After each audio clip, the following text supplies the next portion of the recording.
8 to be great. The 8 traits successful people have in common. Number 2, work. You know, when I was interviewing all these successful people, they kept telling me how hard they worked. And I remember standing there thinking, geez, another comment about work? Why don't they tell me the real secret to their success? Then finally I realized hard work is a real secret to their success. All successful people work very hard. Martha Stewart said to me, I'm a real hard worker. I work and work and work all the time. Media tycoon Rupert Murdoch said it's all hard work. Nothing comes easily. But I have a lot of fun. Did he say fun? Yes, successful people have fun working. That's why I say they're not really workaholics, they're workaholics. Jim Pattison, chairman of the Jim Pattison Group, is a workaholic. He says, business is my recreation. I'd rather go to our factories and meet with our people than go to the beach, I can tell you that. Dave Lavery, the NASA whiz who builds those robots for Mars, said to me, we work our fingers to the bone, but it doesn't seem like work. It's fun. It's what we want to do. We don't want to put things down and go home.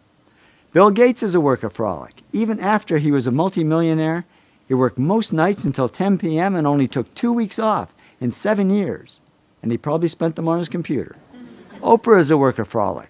She says, I'd never see daylight. I'd come into work at 5:30 in the morning when it was dark and leave at 7 or 8 when it was dark. I'm a workaholic. And over the years, I've gone through many days and even weeks without much sleep just because I was having so much fun.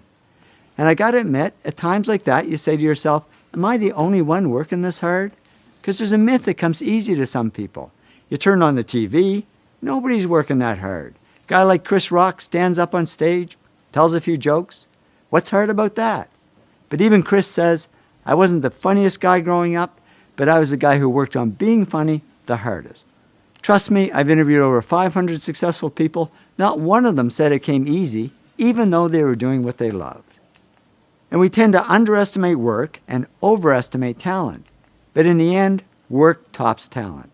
Arthur Benjamin, America's best math whiz, said to me, I think numbers and I have always gotten along, but I'm sure my talent is just due to the time and hours and work that I've put into it. Many talented people don't achieve as much success as they could, unfortunately, because they sit back on their talent and never learn to work hard. That's what happened to Michael Jordan when he first started playing basketball. He had the talent, but he wasn't putting in the work, and the coach actually cut him from the high school basketball team. Boy, that was a wake-up call. He says, I was very disappointed. I started working on my game the day after I was cut. And he soon became the hardest working player in basketball, who made fun of the other players who weren't working hard. And that hard work is what made him the greatest basketball player of all time. So I'd say the real gift isn't talent, it's the ability to work hard.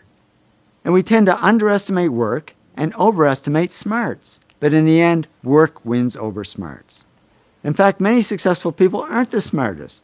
They just work the hardest. Francois Parenteau, who Business Week called the top independent analyst on Wall Street, said to me, I'm certainly not that smart.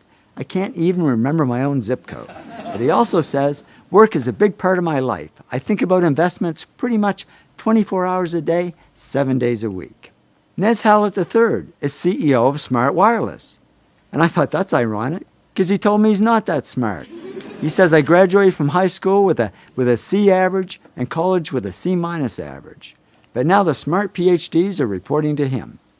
How did he do it? He said, if you're going to be successful at anything, the key thing is to work hard. I'm not smart. As proof, here's my actual 12th grade report card. It was the only one my parents ever kept. Don't ask me why they kept it.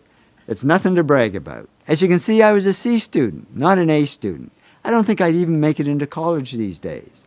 So how did I achieve some success and wealth? I just worked hard, many 60 to 80-hour weeks. And now I know I'm not alone.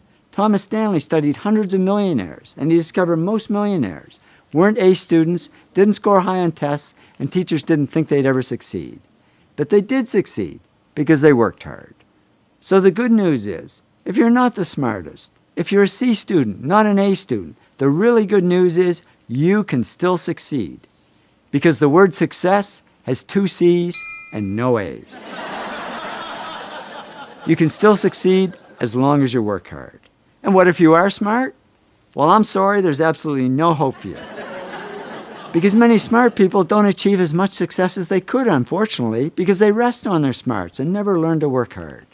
Young Kim, president of Lucent Technology, says people who are the smartest sometimes don't realize their full potential because things get too easy, so they don't push themselves hard. After a talk I gave at one of the world's top 10 business schools, a man came up to me and said, "You know, when I got my MBA here a few years ago, I was one of the smartest people in the class. I thought I had it made. So after I graduated, I sat back and I didn't work hard and I went downhill. And now at this point in my life, I've gone nowhere. I haven't achieved any success at all." He said, "Thanks for the wake-up call. Now I know what I need to do. I need to work." So the bottom line is, whether you're smart or not, whether you're talented or not, just keep working.